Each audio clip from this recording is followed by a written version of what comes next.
Hi guys, இன்றைக்கி ஒரு புது டிஷ்ஷோட வந்திருக்கேன். இது வந்து மைசூர் பாக் செய்கிறோம். வித்தவுட் கீ வந்து மைசூர் பாக் செய்கிறோம்.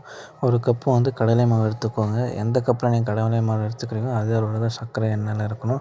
அப்புறமா கொஞ்சம் எண்ணெய் போட்டு இந்த கடலை மாவு நல்லா லைட்டில் கொஞ்சமாக எண்ணெய் போட்டு மிக்ஸ் பண்ணிக்கோங்க. இந்த ஸ்ட்ரக்சரில் வரும். அதுக்கப்புறம் என்ன பண்ணுறீங்கன்னா அது நல்லா மிக்ஸ் பண்ண உடனே எந்த கப்பில் கடலை மாவு எடுத்துக்கலாம் அதே கப்பில் வந்து ரெண்டு அளவுக்கு வந்து எண்ணெய் போட்டுக்கோங்க. அந்த கப்பில் வந்து 2 அளவுக்கு எண்ணெய் எடுத்துக்கோங்க. அது எண்ணெய் எடுத்துகிட்டு என்ன பண்ணுறீங்கன்னா, கடாய் வந்து ஸ்டவ் மேலே வச்சு எண்ணெயை வந்து சூடு பண்ணிக்கோங்க.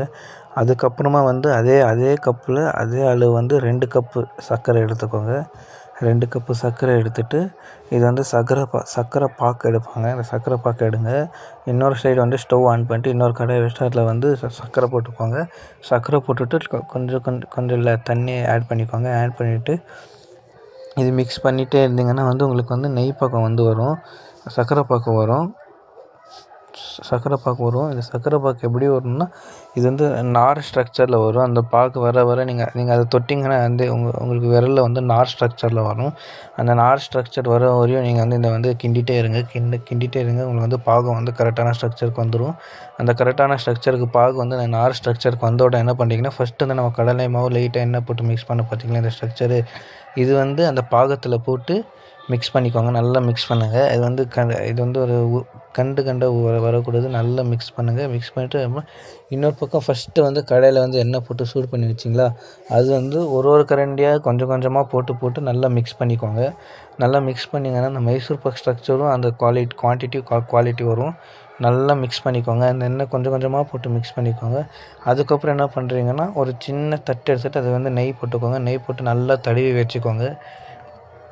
நெய் எதுக்குன்னா, அது வந்து அந்த மைசூர் பாக் கூட வந்து கீழே அந்த ஸ்மெல்லுக்கும் அந்த அரோமாவுக்கு வந்து நெய் கொஞ்சம் போட்டுக்கிறோம். ஆனால் ஃபுல்லாக வந்து எண்ணெயில் தான் செய்யணும். அந்த ஸ்மெல்லுக்காக மட்டும்தான் நம்ம நெய் எடுத்துகிட்டு அந்த தட்டையில் தடவிக்கிறோம். நல்லா அந்த கொஞ்சோண்டு நெய்யை போட்டு கொஞ்சம் நல்லா தடவி வச்சுக்கோங்க. அதுக்கப்புறம் வந்து நீங்கள் அந்த அந்த எண்ணெயும் அந்த கடலை மாவு ஸ்ட்ரக்சர் அது போட்டிங்களேங்க, அது வந்து இந்த மாதிரி வரும். இந்த மாதிரி வந்த உடனே அந்த நெய் பூசின தட்டைக்கு வந்து இதை மாற்றிக்கோங்க. மாற்றிட்டு இது வந்து சூடாக இருக்கும். சூடு ஆற வரையும் கொஞ்சம் மூடி வச்சுருங்க. அது வந்து கொஞ்சம் கெட்டியாகும். கெட்டியான வந்து இந்த மாதிரி ஸ்ட்ரக்சருக்கு வரும். இது மாதிரி வந்தோடனே கட் பண்ணிக்கோங்க. இப்போ மைசூர் பாக் லெவல் கட் பண்ணிக்கோங்க. இது வந்து ஈவினிங் ஸ்நாக்ஸுக்கும் ஆகும். பசங்களுக்கும் கொடுக்கலாம். பெரியவங்களும் சாப்பிடலாம். இது வந்து நெய் இல்லாமல் வந்து செஞ்சுருக்கு. வித்தவுட் கீழே வந்து செஞ்சுருக்கு. வீட்டில் ட்ரை பண்ணி பாருங்கள். அதே மாதிரி பசங்க யாராவது உங்கள் ஹாஸ்டலுக்கோ அங்கே ஏதாவது ஈவினிங் டைம் ஸ்நாக்ஸுக்கு அதுக்கு செஞ்சு கொடுங்க. பாக்ஸுக்கு ஸ்நாக்ஸுக்காகவும் வித்தவுட் கீழே செய்யுங்க. இது வந்து நல்லாயிருக்கும். ட்ரை பண்ணி பாருங்கள் வீட்டில்.